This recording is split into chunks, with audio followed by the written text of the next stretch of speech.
নির্বাচন দিতে যত দেরি হবে ষড়যন্ত্র তত বাড়বে বললেন তারেক রহমান। গণঅভ্যুত্থানের আকাঙ্ক্ষা পূরণে প্রাতিষ্ঠানিক সংস্কারের পরই ভোট, জানালেন তথ্য উপদেষ্টা। সরাসরি ভোটে রাষ্ট্রপতি নির্বাচন ও ইসি গঠন আরও জবাবদিহিমূলক করার সুপারিশ সিনিয়র সাংবাদিকদের।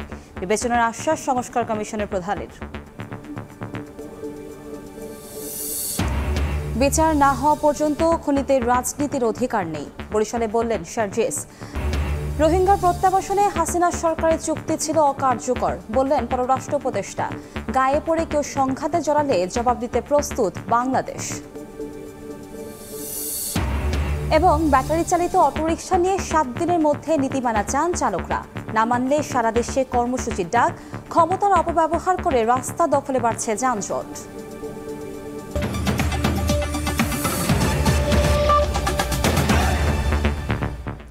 প্রবাসী সময়ের সঙ্গে আছি আমি কনক আজাদ। দেশি বিদেশি প্রভুদের নিয়ে আওয়ামী লীগ দেশবিরোধী ষড়যন্ত্র করছে অভিযোগ করে বিএনপির ভারপ্রাপ্ত চেয়ারম্যান তারেক রহমান বলেছেন, নির্বাচন দিতে যত দেরি হবে চক্রান্ত ততই বাড়বে।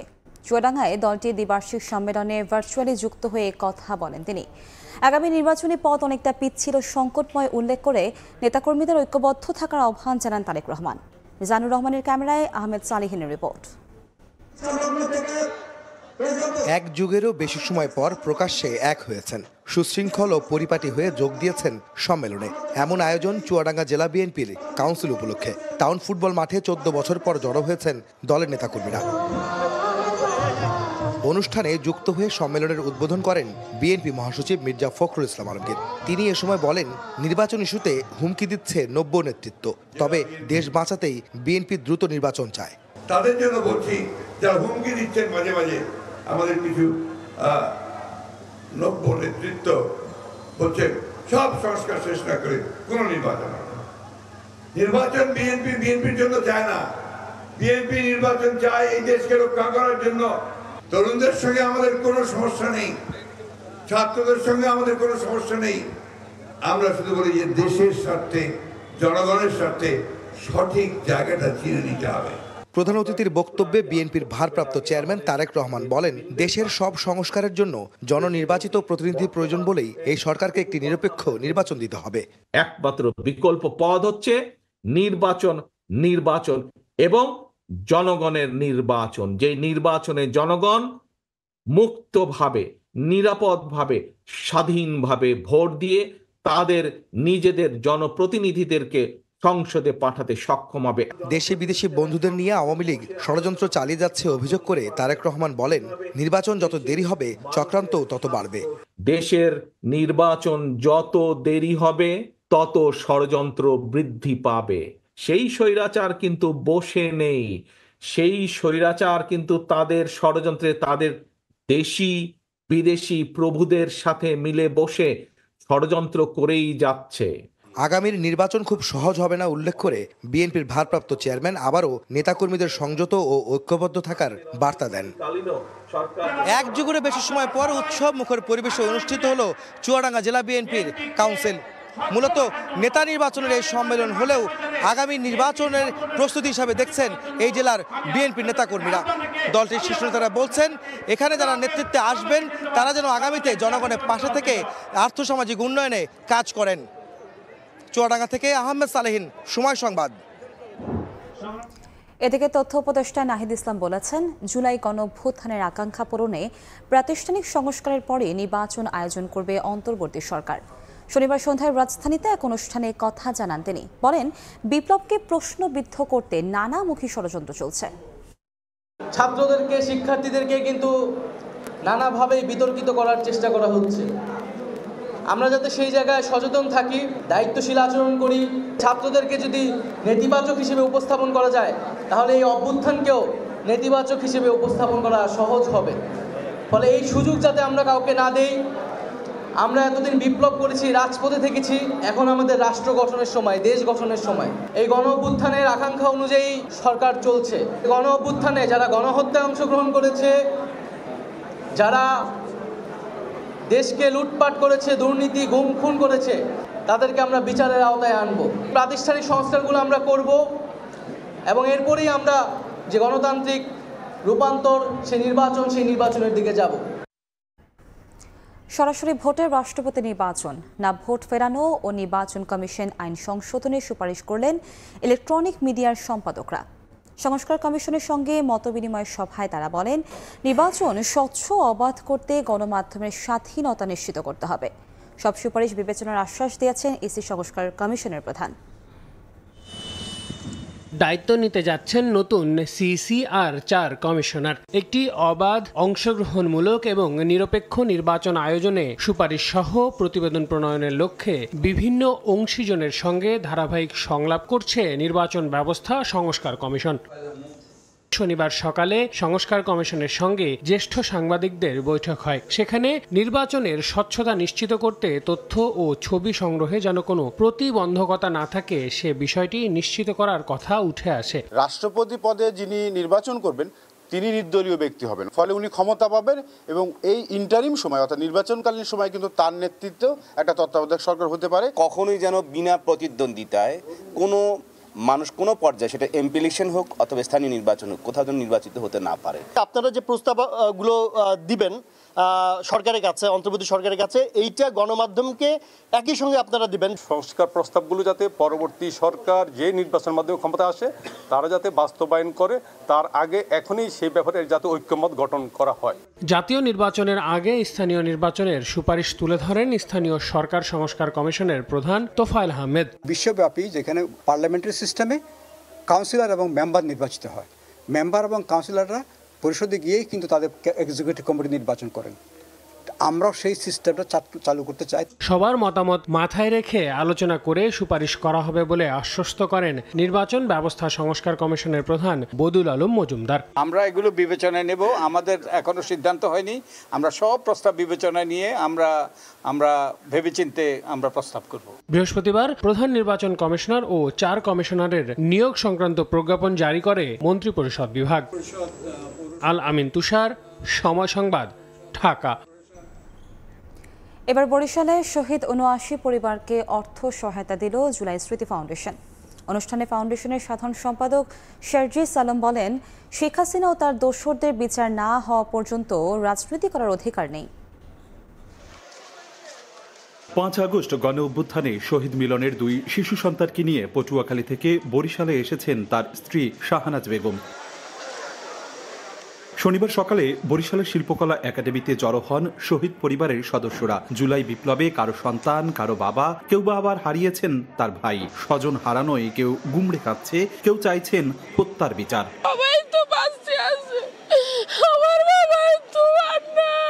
ওর খুনির যেন বিচারটা সঠিকভাবে পাই। কোনো সম্পদ নাই, আমরা বদলা দিয়ে অন্য খাইতাম। এই ছেলের অনেক কষ্ট করে আমরা লেখাপড়া শিখেছি। জুলাই শহীদ স্মৃতি ফাউন্ডেশনের আয়োজনে বরিশাল বিভাগের শহীদ পরিবারের মাঝে আর্থিক সহায়তা দিতেই এই আয়োজন। এ সময় স্বজনদের কাছে গিয়ে পরিবারের খোঁজ নেন ফাউন্ডেশনের সাধারণ সম্পাদক শারজিস আলম। বলেন, প্রত্যেক শহীদ পরিবারকে সম্মানের সঙ্গে পুনর্বাসন করা হবে, আর খুনের দায়ে শেখ হাসিনা ও তার দোসরদের বিচার না হওয়া পর্যন্ত রাজনীতি করার কোনো অধিকার নেই বলে হুঁশিয়ারি দেন শারজিস। যেই গল্প আমাদেরকে 16 বছর দিয়ে এসেছেন, এই খুনগুলো কিভাবে করতে পারে? খুনি হাসিনা এবং তাকে যারা খুনি হাসিনা বানিয়েছে তার দোসররা, তাদের আসলে কোনো অধিকারই নাই এই বাংলাদেশে সেই প্ল্যাটফর্ম নিয়ে চলার। আমাদের দেখা মতে ঢাকার পরে সর্বোচ্চ শহীদের সংখ্যা এই বরিশাল বিভাগে। পুরো বাংলাদেশের এখন দায়িত্ব এই বরিশাল বিভাগ সহ যারা শহীদরা রয়েছে তাদের সবার পাশে দাঁড়ানোর জন্য। বরিশাল বিভাগের 6 জেলায় 134 জন শহীদ হয়েছেন। এর মধ্যে ৭৯ পরিবারের মাঝে 5 লাখ টাকা করে চেক বিতরণ করা হয়। পর্যায়ক্রমে অন্যদেরও সহায়তা করা হবে বলে জানান ফাউন্ডেশনের প্রধান নির্বাহী মীর মাহবুবুর রহমান স্নিগ্ধ। অপূর্ব অপু, সময় সংবাদ, বরিশাল। ছাত্র আন্দোলন চলাকালে জুলাইয়ের মাঝামাঝি থেকে ঢাকা মেডিকেলে বাড়তে থাকে হতাহতদের ভিড়। চিকিৎসায় সে সময় যেসব চিকিৎসকরা আগ্রহ দেখিয়েছেন তাদেরই বদলি করা হয় অন্যত্র। শনিবার এক সেমিনারে সেই দিনগুলোর স্মৃতিচারণ করলেন চিকিৎসকরা। এতে অংশ নিয়ে চিকিৎসা খাতের রাজনীতিকরণ নিয়ে সমালোচনা করেন আন্দোলনের অন্যতম সমন্বয়ক ও বর্তমান ক্রীড়া উপদেষ্টা। জুলাই বিপ্লবে ঢাকা মেডিকেল কলেজ হাসপাতাল শীর্ষক সেমিনারে সেই দিনগুলোর স্মৃতি তুলে ধরলেন চিকিৎসকরা। বলেন, আন্দোলনে আহতদের চিকিৎসায় আগ্রহ দেখানোয় বদলি করা হয়েছে অনেক চিকিৎসককে। 18, 19, 20 জুলাইয়ের চিকিৎসার পরে সরকারের বিভিন্ন কর্মকর্তারা আমাদের এখানে আসলেন, অ্যাপ্রিসিয়েট কিছু করা হলো, কিন্তু তার পিছনে আবার স্মরণ করিয়ে দেওয়া হলো যে যাদেরকে আপনারা চিকিৎসা দিচ্ছেন এরা কিন্তু ওই দুষ্ট প্রকৃতির ছেলে। রক্তের হাহাকার, ওই রাতে রক্ত নাই, তখন সে আমাদের ঢাকা মেডিকেলের ইন্টার্ন ডক্টর নাইম সে ব্যবস্থা নিয়ে পুরো ঢাকা মেডিকেলের জন্য রক্ত ব্যবস্থা করে। সেমিনারে অংশ নেন বৈষম্য বিরোধী ছাত্র আন্দোলনের অন্যতম সমন্বয়ক ও বর্তমান ক্রীড়া উপদেষ্টা আসিফ মাহমুদ সজীব ভুইয়া। অভ্যুত্থানের আগ মুহূর্তে 4 আগস্ট চিকিৎসকদের করা শান্তি সমাবেশ দুঃখজনক বলে উল্লেখ করেন তিনি। বলেন, এ থেকে বোঝা যায় শেখ হাসিনা সরকার দেশের চিকিৎসা খাত কতটা রাজনীতিকরণ করে রেখেছিল। ধর্ম, বর্ণ, শ্রেণী নির্বিশেষে সকলকে এক কাতারে রেখে একভাবে বিবেচনা করে চিকিৎসা দেওয়ার কথা, সেখানেও রাজনীতিকরণ এমন পর্যায়ে করা হয়েছে যে আমরা দেখেছি যে 4ই আগস্ট প্রত্যেকটা মেডিকেল কলেজ থেকে শান্তি সমাবেশ বের হয়েছে, যেটা অত্যন্ত দুঃখজনক। গণ অভ্যুত্থানের স্মৃতিগুলো সবাইকে লিখে প্রকাশ ও সংরক্ষণের আহ্বানও জানান আসিফ মাহমুদ। আপনাদের প্রত্যেকের স্মৃতিগুলো। হায়দার আলী, সময় সংবাদ, ঢাকা। গণহত্যার দায়ে আওয়ামী লীগকে নিষিদ্ধ করার জন্য সংবিধানে আলাদা বিধান চান বাংলাদেশ জাতীয় পার্টি বিজেপির চেয়ারম্যান আন্দালিব রহমান পার্থ। শনিবার বিকালে রাজধানীর ইঞ্জিনিয়ার্স ইনস্টিটিউশন মিলনায়তনে স্বৈরাচার থেকে গণতন্ত্রের পথে সংবিধান সংস্কার প্রস্তাব শীর্ষক সভায় বক্তব্য রাখেন আন্দালিব রহমান। তিনি বলেন, গণহত্যার জন্য যাদের অনুশোচনা নেই তারা রাজনীতি করারও অধিকার হারিয়েছে। সংবিধান সংস্কার করতে জনগণের সরকার প্রয়োজন জানিয়ে দ্রুত নির্বাচনের দাবি জানান তিনি। গ্লোবালাইজেশন আর মডার্নাইজেশনের নামে আমরা আমাদের কৃষ্টি, কালচার, ধর্ম থেকে অনেক দূরে সরে যাচ্ছি। এই সংবিধান আসলে ফ্যাসিস্ট বানানোর সবচেয়ে বড় কারখানায় পরিণত হয়েছে। দ্বিকক্ষ বিশিষ্ট পার্লামেন্ট বাংলাদেশে অত্যন্ত ইম্পর্টেন্ট। আপনার সুযোগ করে দিতে হবে সবাইকে বিখ্যাত হওয়ার, সবাই বিশ্বস্ত হবে আর আপা আপা করবে, আর আগামীতে এরকম আরেকটা সরকার আসবে, তাহলে এই সরকারের অবস্থা তাই হবে। 75-এর 15ই আগস্ট কিন্তু হত্যাকাণ্ড হয়েছে, অপমানিত হয় নাই। এইবার অপমানিত হয়েছে, অসম্মানিত হয়েছে। তো এই জন্যই বলছি আগামীতে কোনো সরকারের যদি সাকসেসফুল হতে হয় একটা কাজই করতে হবে, আওয়ামী লীগকে হৃদয়ের কাছে রাখতে হবে, আওয়ামী লীগের ভুলের বইটা বাম দিকে রাখতে হবে, খালি ওইটা দেখতে হবে। জীবনে এটা করবেন না, অপমানিত আপনি হবেন না। আওয়ামী লীগের সবচেয়ে বড় সাপোর্ট। রোহিঙ্গার প্রত্যাবাসনে শেখ হাসিনা সরকারের চুক্তি ছিল অকার্যকর। এ বিষয়ে মিয়ানমারের সঙ্গে তড়িঘড়ি করে চুক্তি করা ঠিক হয়নি বলে জানিয়েছেন পররাষ্ট্র উপদেষ্টা তৌহিদ হোসেন। বাংলাদেশের সঙ্গে রোহিঙ্গা ইস্যুতে সমঝোতা না করলে মিয়ানমারকেই বিপদে পড়তে হতে পারে। বিশ্ব সম্প্রদায়কে নিয়ে এমন বার্তা দেওয়া জরুরি বলেও উল্লেখ করেন উপদেষ্টা। গায়ে পড়ে কেউ সংঘাতে জড়ালে বাংলাদেশ জবাব দিতে প্রস্তুত বলেও জানান উপদেষ্টা। আশ্রয় দেয়া বিপুল সংখ্যক রোহিঙ্গাদের প্রত্যাবাসনে 2018 সালেই মাঠ পর্যায়ের কার্যক্রম চালাতে চুক্তি হয় ঢাকা নেপিদোর মধ্যে। গত জুলাইয়ের শুরুতে জাতিসংঘের মানবাধিকার পরিষদেও পাশ হয় প্রত্যাবাসনের প্রস্তাব। এরপরও নানা জটিলতায় আটকে আছে এর প্রক্রিয়া।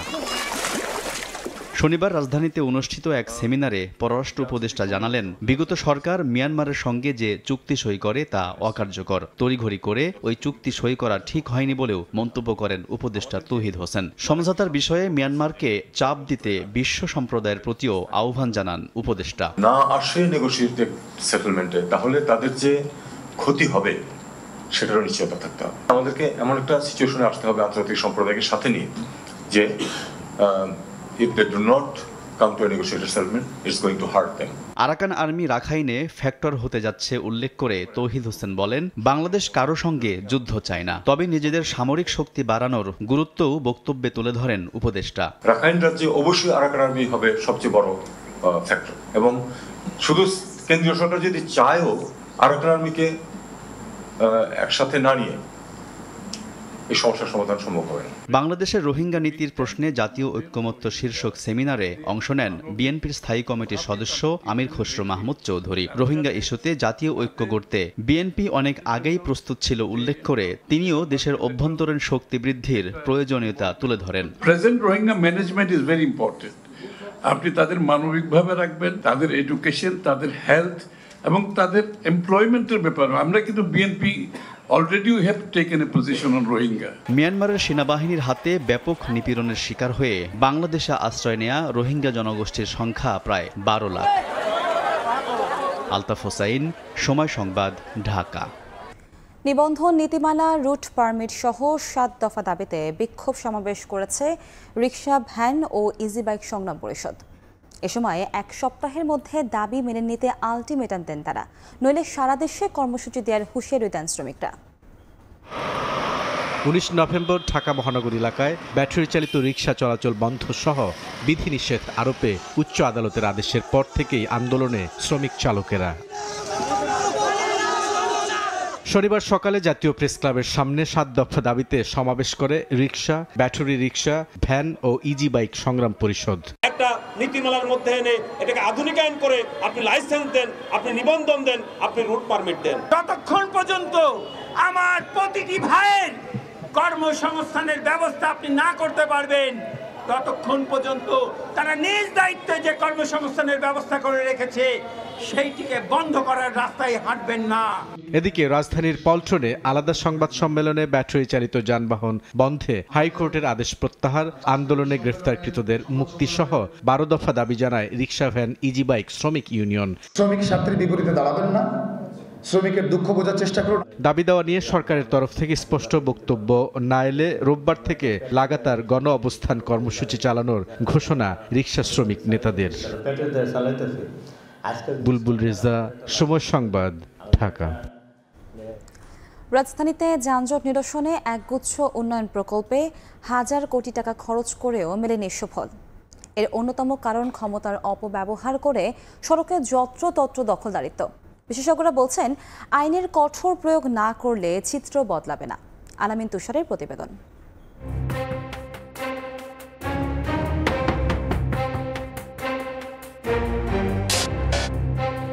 দৈনন্দিন কর্মঘণ্টার একটি বড় অংশই রাজধানীবাসীর পার হয় যানজটে। এ যেন অবর্ণনীয় দুর্ভোগ মেনে নিয়েই দিনাতিপাত নগরবাসীর।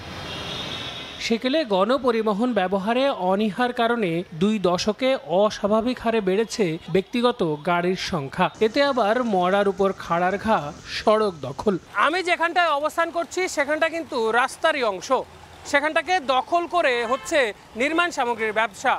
এই একই অবস্থা কিন্তু রাজধানীর আরও বেশ কয়েকটি সড়কে।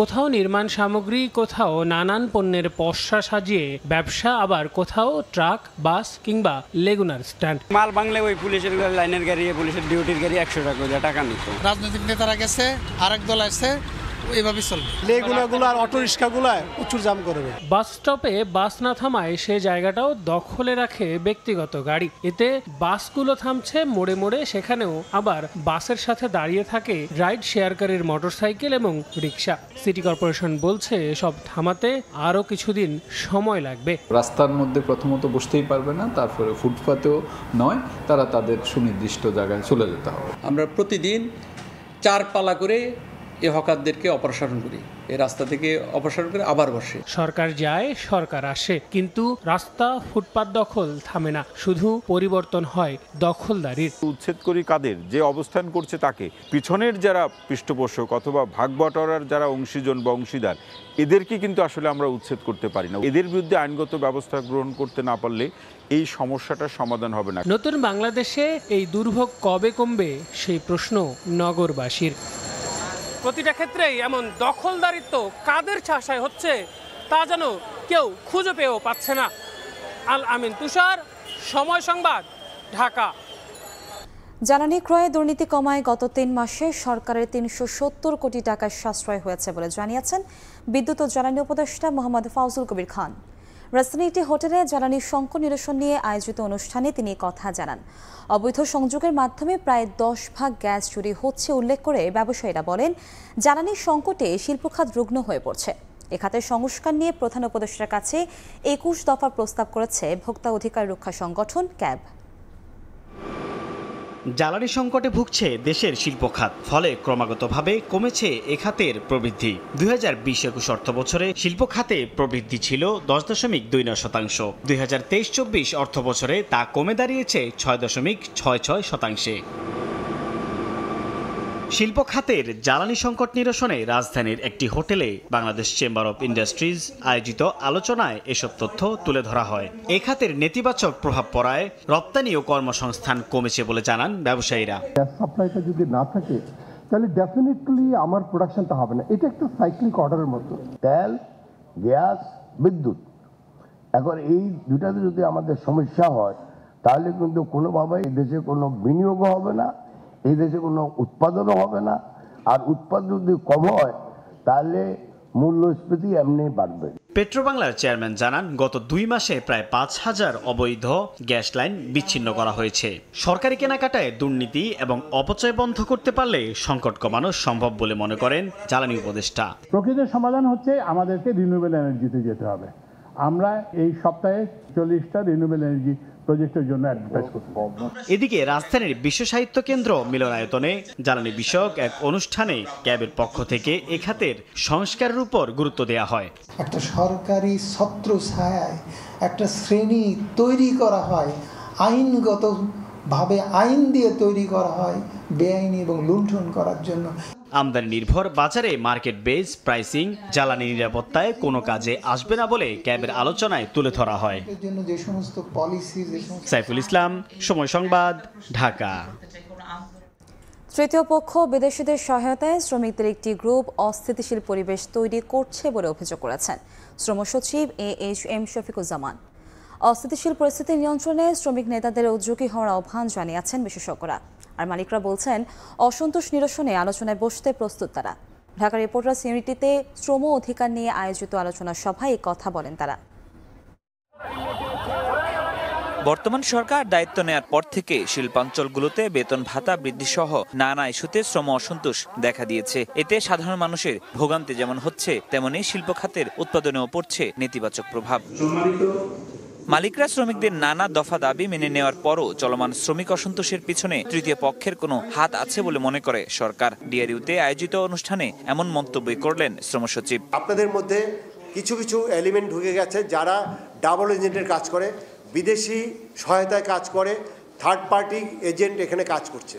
অতএব আপনাদের একাত্ম থাকতে হবে আপনাদের দাবির ব্যাপারে। আলোচনায় অংশ নিয়ে বিশেষজ্ঞরা বলেন, অন্তর্বর্তী সরকার গঠিত শ্রম সংস্কার কমিশনের উচিত হবে কম আলোচিত খাতে শ্রমিকদের নিয়েও কাজ করা। এ সময় শ্রমিক অসন্তোষ দূর করতে নেতাদের ভূমিকার কথা তুলে ধরা হয়। প্রতিদিনে কম বেশি কিছু কিছু অসন্তোষ হচ্ছে, কিন্তু তারপরেও আমি এটাকে ইতিবাচকভাবে নেই। ইতিবাচক এই অর্থে যে অন্তত এখন আলাপ আলোচনা হচ্ছে। তুলনামূলকভাবে কম আলোচিত যে সমস্ত শ্রমিকদের খাত রয়েছে, সেই সমস্ত খাতের শ্রমিকদের বিষয়গুলো যাতে এই কমিশন বিশেষ গুরুত্বের সাথে যাতে সামনে নিয়ে আসে। শিল্প মালিকরা বলছেন, ব্যাংক ঋণ, বিদেশি ক্রেতাদের কাছ থেকে পাওনা টাকা সময় মতো না পাওয়া সহ বিভিন্ন কারণে বেকায়দায় আছেন তারা। যে কোনো ন্যায্য দাবি শ্রমিকের আমরা অতীতেও সমাধান করেছি, এখনো করব। এটা অবশ্যই প্রতিষ্ঠানের ভিতরে, রাজপথে নয়। আমার কাছে বেশ কিছু মালিক আসছে, তার ব্যাংকে তার টাকা আছে, চেক দিতেছে, ব্যাংক টাকা দিচ্ছে না। ওই যে 10টা 11টা ব্যাংক আছে, তারা টাকা দিতে পারে না। কিছু ফ্যাক্টরি আছে, বায়ার গুডস দিয়ে গেছে, পেমেন্ট দেয় না। শ্রমিকদের বীমা, মাতৃত্বকালীন ছুটি, রেশনিং ও কল্যাণ তহবিল গঠন সহ 8 দফা প্রস্তাবনা তুলে ধরে বাংলাদেশ টেক্সটাইল গার্মেন্টস শ্রমিক ফেডারেশন। ফরহাদুর রহমান, সময় সংবাদ, ঢাকা। অবশেষে সুদিন ফিরছে চট্টগ্রামের পোশাক শিল্পে। ঢাকা শিল্পাঞ্চলে অস্থিরতার শঙ্কায় এখন বন্দরনগরীতে ভিড়ছেন বিনিয়োগকারীরা। কাঁচামাল আমদানি তো বটেই, রপ্তানি ক্ষেত্রে বন্দরের সুযোগ কাজে লাগাতে গড়ে তোলা হচ্ছে শিল্প কারখানা। পুরাতন কারখানা ভাড়া নেওয়া ছাড়াও নতুন করে জমি কিনছেন অনেকেই। সাক্ষরটিপুর ক্যামেরায় বিস্তারিত জানাচ্ছেন কমল দে। চট্টগ্রাম নগরীর ইপিজেড গেট কাকডাকা ভোর থেকেই কর্মস্থলের পথে ছুটে চলা লাখো শ্রমিকের। দেশের অর্থনীতির চাকার সচলে তারা ঘাম জড়াচ্ছেন দিন রাত। বাণিজ্যিক রাজধানীর প্রতিটি শিল্পাঞ্চলে গত কয়েক বছর ধরে এটি চিরচেনা চেহারা। আন্দোলন সংগ্রাম এড়িয়ে নিরবিচ্ছিন্ন উৎপাদন চলছে প্রতিটি কারখানায়। আজ থেকে অন্তত 40 বছর আগে আজিম মান্নান এবং দেশ গার্মেন্টস দিয়ে বন্দরনগরী চট্টগ্রাম থেকে শুরু হয়েছিল তৈরি পোশাক শিল্পের। তবে সময়ের সাথে পাল্লা দিয়ে চ্যালেঞ্জ মোকাবেলা করে এখানকার গার্মেন্টস শিল্প এগুতে পারেনি। একটা সময় চট্টগ্রামে 700 থেকে 800 পোশাক কারখানা থাকলো, নানা জটিলতায় তা কমে দাঁড়ায় 250-তে। তবে সংকটের বৃত্ত ভেঙে ফের বাড়ছে কারখানার সংখ্যা। যা দেখাচ্ছে আশার আলো। র মেটেরিয়ালস আমদানি করতে হবে এবং এক্সপোর্ট করতে হবে, এই ধরনের সিচুয়েশনে চট্টগ্রামের মতো উপযুক্ত জায়গা আর কোথাও আছে বলে আমি মনে করি না। এমন বাস্তবতায় চট্টগ্রামে নতুন করে নজর দিচ্ছেন বিনিয়োগকারীরা। কন্ট্রোলিংটা very easy, everybody knows each other, যার দরুন Chattogram is a good place now to set up a new industry. ঢাকার শ্রমিক সংঘাতের আজ চট্টগ্রামে লাগতে না দিয়ে শিল্প পুলিশ যেমন চমক দেখিয়েছে, তেমনি বিনিয়োগে আগ্রহীদের নিরাপত্তা নিশ্চিত সাজানো হচ্ছে কর্মপরিকল্পনা। সার্বিক নিরাপত্তা, যেমন বিশেষ করে আপনার টহল পার্টি বলেন, তাদেরকে যে কোনো ধরনের ডাকাতি, চুরি, ছিনতাই বা এই সমস্ত দিক থেকে তাদের রক্ষা করার জন্য আমরা সার্বিক নিরাপত্তা তাদের। চলতি অর্থ বছরের প্রথম 4 মাসে 48% প্রবৃদ্ধি হিসেবে বিজিএমই এর অন্তর্ভুক্ত 250-এর বেশি পোশাক কারখানা 543 মিলিয়ন মার্কিন ডলারের পণ্য রপ্তানি করেছে। কমল দে, সময় সংবাদ, চট্টগ্রাম। বাংলাদেশে ওষুধের দাম বৃদ্ধির শঙ্কা নেই বলছে গবেষণা সংস্থা র্যাপিড। তবে স্বাস্থ্য খাতের কাঠামোগত ত্রুটি দূর করতে না পারলে সাধারণ মানুষের সেবা নিশ্চিত করা কঠিন হয়ে পড়বে। জ্বালানি সংকট কাটানো সহ ওষুধ শিল্পে গবেষণা বাড়াতে সরকারের সহায়তা চান সংশ্লিষ্টরা। নীতিকৌশল প্রণয়নে মন্ত্রণালয়গুলো পদ্ধতিগত সমস্যা দূর করতে উদ্যোগ নেওয়া হবে বলে জানান প্রধান উপদেষ্টার বিশেষ দূত। দেশে ওষুধের বাজার $350 কোটি বা 42,000 কোটি টাকার। চাহিদার প্রায় 98% পূরণ করে দেশীয় কোম্পানি, তবে দরকারি কাঁচামালের 95%ই করতে হয় আমদানি, যার সিংহভাগই আসে ভারত ও চীন থেকে। পরিসংখ্যান ব্যুরোর হিসাব, একজন মানুষের স্বাস্থ্য খাতে ব্যয়ের 73%ই হয় ওষুধ কিনতে। এ অবস্থায় শনিবার সকালে রাজধানীর একটি হোটেলে স্বল্পোন্নত দেশের তালিকা থেকে বাংলাদেশ বের হলে ওষুধ শিল্পে কেমন প্রভাব পড়বে শীর্ষক এই সেমিনারের আয়োজন করে গবেষণা সংস্থা র্যাপিড, যেখানে দাবি করা হয় উন্নয়নশীল দেশের চূড়ান্ত স্বীকৃতির পরও ওষুধের দাম বাড়বে না। যদি আমাদের এলডিসি গ্র্যাজুয়েশন হয়, প্রশ্ন হচ্ছে তাতে আমাদের ওষুধের দাম বাড়বে কিনা। এই জন্যে ওষুধের দাম বাড়ার সম্ভাবনা তত বেশি নাই, একদমই নাই। বাংলাদেশ যে নতুন যে একটা পেটেন্ট অ্যাক্ট করেছে, এরপরে দাম বাড়বে, সেটাকে কিন্তু আমরা খানিকটা ভালো করে নিয়ন্ত্রণ করতে পেরেছি। এ সময় উদ্যোক্তারা তুলে ধরেন জ্বালানি সংকট সহ ওষুধ শিল্পের রুগ্ন দশার চিত্র। বলেন, উৎপাদন খরচ কমাতে গবেষণায় দরকার সরকারি সহায়তা। রিঅ্যাকশন স্টেজে একমাত্র ইনগ্রেডিয়েন্ট হলো এনার্জি। আনফরচুনেটলি আমাদের দেশে এনার্জি এই মুহূর্তে খুবই এক্সপেন্সিভ, অত্যাধিক রিসার্চ প্রয়োজন। আমরা যদি কমাই, আরেকজন আরো বেশি অন্যরকম রিসার্চ করে চলে আসে। রিসার্চ চালিয়েই যেতে থাকতে পারি, তাহলে একটা না একটা সময়ে এসে একটা জায়গায় যাওয়া যায়। সেমিনারে সমন্বিত উদ্যোগে সমস্যা সমাধানের পাশাপাশি নীতিকৌশল প্রণয়নে মন্ত্রণালয়গুলোর পদ্ধতিগত ত্রুটি দূর করার তাগিদ দেন প্রধান উপদেষ্টার আন্তর্জাতিক বিষয়ক বিশেষ দূত। বেশ কিছু বছর সামনের দিকে চিন্তা করে তারপর এখন বিনিয়োগটা করতে হয়। মাঝখানে আমরা যদি সরকার থেকে র্যান্ডমলি কিছু চেঞ্জ করি, যদি ট্যাক্স পলিসি বা এনার্জি বা অন্য কোনো প্রাইসিং পলিসি, তো I can understand it's not an ideal situation. Lack of confidence, lack of trust between industry and ministry মনে হচ্ছে আমার কাছে। স্বল্পোন্নত দেশের তালিকা থেকে বের হলে বাংলাদেশের ওষুধ শিল্পের রপ্তানি আয় 15% কমতে পারে বলে শঙ্কার কথা জানান আলোচকরা। কামরুল হাসান সবুজ, সময় সংবাদ, ঢাকা। ভারতের মহারাষ্ট্রে বিধানসভা নির্বাচনে ক্ষমতাসীন বিজেপি জোট এনডিএ সংখ্যাগরিষ্ঠতা পেয়েছে। ঝাড়খণ্ডে জয় পেয়েছে কংগ্রেস নেতৃত্বাধীন ইন্ডিয়া জোট। এর মধ্য দিয়ে রাজ্যটিতে বাংলাদেশি অনুপ্রবেশকারী ও মুসলিম বিরোধী যে প্রচারণা বিজেপি চালিয়েছিল তা প্রত্যাখ্যান করলেন ভোটাররা। এদিকে প্রথমবারের মতো নির্বাচনে অংশ নিয়েই বাজিমাত করেছেন প্রিয়াঙ্কা গান্ধী। কেরালার ওয়েনারে উপনির্বাচনে জয়ী হয়েছেন তিনি। অন্যদিকে পশ্চিমবঙ্গে 6 বিধানসভা আসনে ভূমিধস জয় পেয়েছে মমতার দল তৃণমূল কংগ্রেস। ভারতের ঝাড়খণ্ড, মহারাষ্ট্রে বিধানসভা নির্বাচন এবং পশ্চিমবঙ্গ সহ 14টি রাজ্যের 48টি বিধানসভা কেন্দ্র ও 2টি লোকসভা কেন্দ্রের উপনির্বাচনের ফল ঘোষিত হয় শনিবার। মহারাষ্ট্রে বিধানসভা নির্বাচনে ক্ষমতাসীন বিজেপির জোট ন্যাশনাল ডেমোক্রেটিক অ্যালায়েন্স এনডিএ ব্যাপক সংখ্যাগরিষ্ঠতা পেয়েছে। এদিকে ঝাড়খণ্ডে দিনের শুরুতে বিজেপির জোট এগিয়ে থাকলেও শেষ পর্যন্ত জনমুক্তি মোর্চা ও কংগ্রেসের জোট 50 আসন পেয়ে জয়ী হয়। 2019 সালের বিধানসভা নির্বাচনে এই জোট পেয়েছিল 48টি আসন। এর মধ্য দিয়ে রাজ্যটিতে বাংলাদেশি অনুপ্রবেশকারী ও মুসলিম বিরোধী যে প্রচারণা বিজেপি চালিয়েছিল তা প্রত্যাখ্যান করলেন ভোটাররা। অন্যদিকে পশ্চিমবঙ্গের যে 6 বিধানসভা আসনে ভোট হয়েছিল তার সবকটিতে জয়লাভ করেছে ক্ষমতাসীন দল তৃণমূল কংগ্রেস। 2021 সালের বিধানসভা নির্বাচনে এই 6টি আসনের মধ্যে কেবলমাত্র মাদারিহাট আসনে জয় পেয়েছিল বিজেপি, বাকি 5টি আসনই ছিল তৃণমূলের দখলে। কিন্তু এবারের উপনির্বাচনে সেই আসনটিও নিজেদের দখলে নিল মমতার দল। আবার মিটিংয়ে যাব। প্রথমবারের মতো নির্বাচনে অংশ নিয়েই বাজিমাত করেছেন প্রিয়াঙ্কা গান্ধী। দক্ষিণাঞ্চলীয় রাজ্য কেরালার ওয়েনারে উপনির্বাচনে বিরোধী প্রার্থীদের বড় ব্যবধানে হারিয়েছেন কংগ্রেসের সাধারণ সম্পাদক। ফারহাদ চৌধুরী, সময় সংবাদ। মধ্যপ্রাচ্যের বিভিন্ন দেশ থেকে সরাসরি চট্টগ্রামে বিভিন্ন এয়ারলাইন্স ফ্লাইট পরিচালনা করে থাকলেও নেই কুয়েত থেকে। এমন অভিযোগ কুয়েতে বসবাসরত প্রবাসী বাংলাদেশিদের। এবার কুয়েত থেকে সরাসরি চট্টগ্রামে বিমানের ফ্লাইট না দিলে রেমিটেন্স বন্ধ করে দেওয়ার ঘোষণা দিয়েছেন তারা। কুয়েত থেকে মঈন সুমনের রিপোর্টে বিস্তারিত। বৃহত্তর চট্টগ্রামের 70,000-এর বেশি প্রবাসী বাংলাদেশি আছেন কুয়েত। করোনার আগে কুয়েত থেকে চট্টগ্রামে সরাসরি বিমান বাংলাদেশ এয়ারলাইন্সের সাপ্তাহিক একটি ফ্লাইট ছিল। করোনার সময় বিভিন্ন দেশের সঙ্গে অনেক ফ্লাইট বন্ধ হওয়ার পর কুয়েতের ফ্লাইটটিও বন্ধ হয়ে যায়।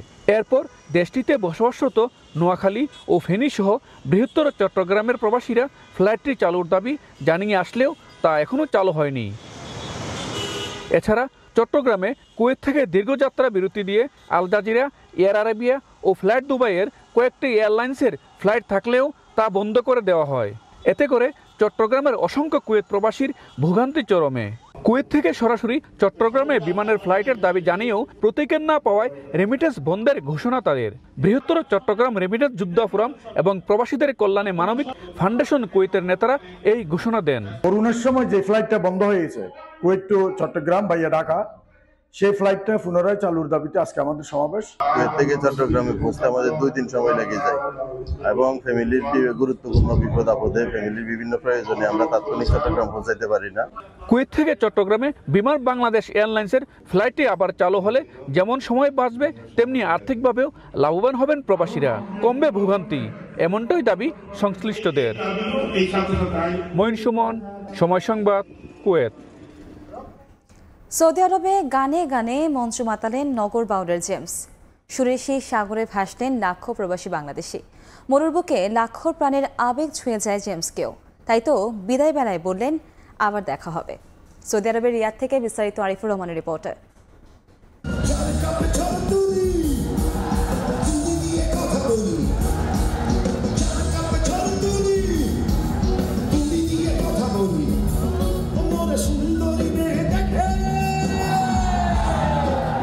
মরুর বুকে জেমস চর, সুর আর কণ্ঠে প্রবাসীদের ভাসালেন নগর বাউলের এই সুপারস্টার।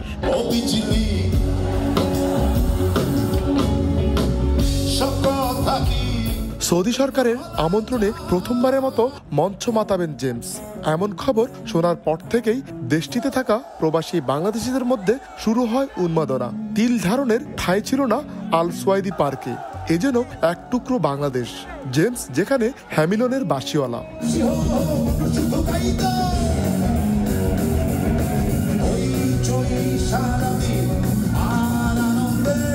মাথায় লাল গামছা, পরনে কালো টি শার্ট আর নীল জিন্স, গাইলেন একের পর এক জনপ্রিয় গান। বেজে ওঠা গিটার, সুরের উত্তাল তরঙ্গে উচ্ছ্বাস প্রবাসীদের কণ্ঠে। রিয়াদ সিজন আমাদের বাংলা কমিউনিটিকে আহ্বান জানিয়েছি অনুষ্ঠানটি করার জন্য। আমরা রিয়াদ সিজনে রিয়াদ বাংলাদেশ থিয়েটার থেকে আমরা অংশগ্রহণ করতে এসেছি। আমাদের বাচ্চারা এখানে অংশগ্রহণ করছে।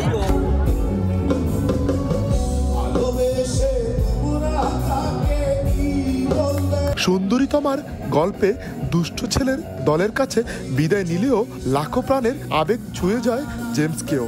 গানের মাধ্যমে বিশ্বজুড়ে বাংলা সংস্কৃতি ছড়িয়ে পড়ার আশা তার। আমি আশা করি যে এত সুন্দর এবং এত মানুষ, এত দর্শক এখানে আছে। আমি মুগ্ধ এখানে রিয়াদে এসে, এবং আমার অনুভূতি ঠিক ভাষায় প্রকাশ করতে পারছি না।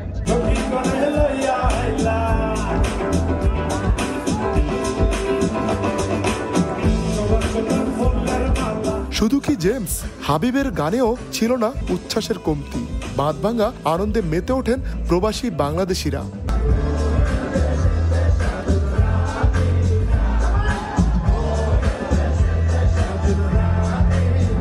20 নভেম্বর থেকে সৌদি আরবে শুরু হওয়া 4 দিনব্যাপী বাংলাদেশ উৎসব পরিণত হয় প্রবাসী বাংলাদেশিদের মিলন মেলায়।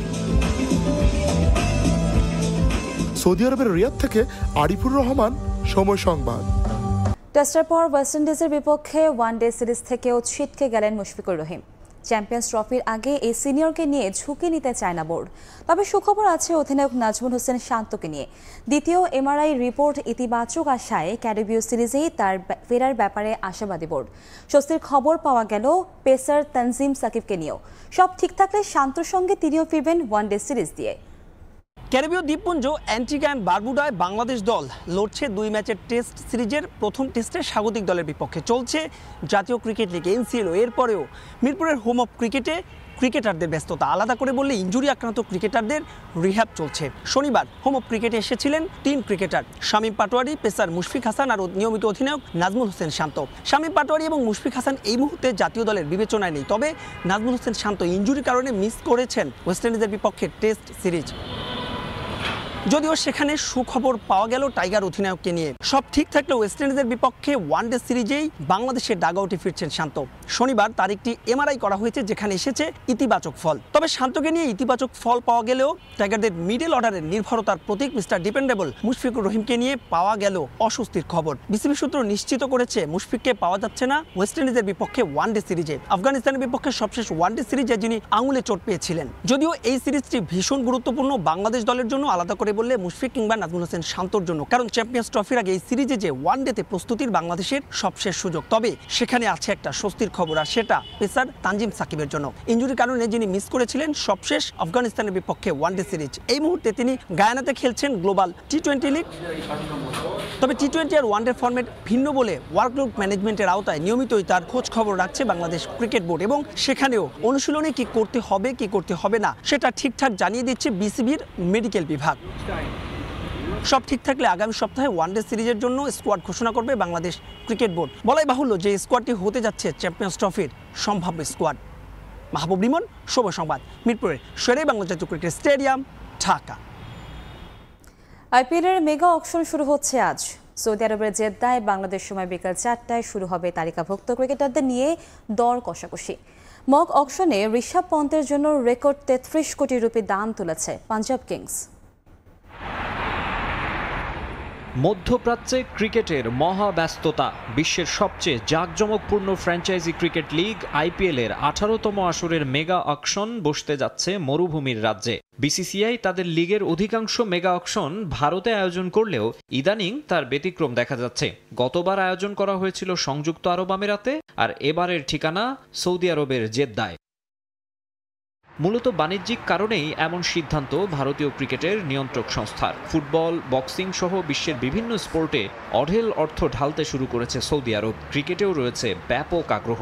দেশটির সার্বভৌম ওয়েলথ ফান্ড অর্থাৎ পাবলিক ইনভেস্টমেন্ট ফান্ডে রয়েছে প্রায় $950 বিলিয়ন মার্কিন ডলার। এই PIF থেকে মোটা অঙ্কের অর্থ দিয়ে ভারতে আইপিএলের মতো আলাদা একটা লিগ আয়োজনের পরিকল্পনাও নাকি আছে সৌদি আরবের, আর এ নিয়ে আগ্রহ রয়েছে বিসিসিআই এরও। আইপিএলের মেগা অকশন জেদ্দায় আয়োজনের মধ্য দিয়ে সে পথ আরও মসৃণ হবে বলে ধারণা করা হচ্ছে। Shreyas Iyer, Kagiso Rabada, Mitchell Starc, David Miller, Lokesh Rahul, Liam Livingstone, Mohammed Shami, Arshdeep Singh, Yuzvendra Chahal ও মোহাম্মদ সিরাজ।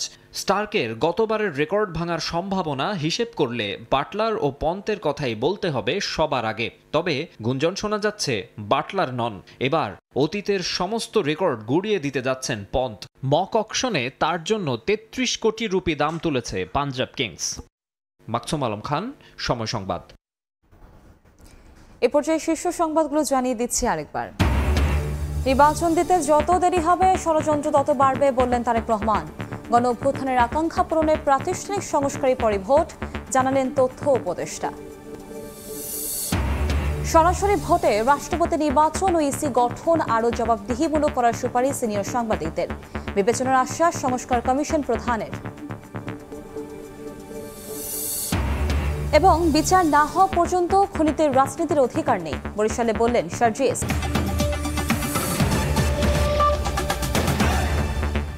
এ ছিল প্রবাসের সময়, সঙ্গেই থাকুন সময়ের।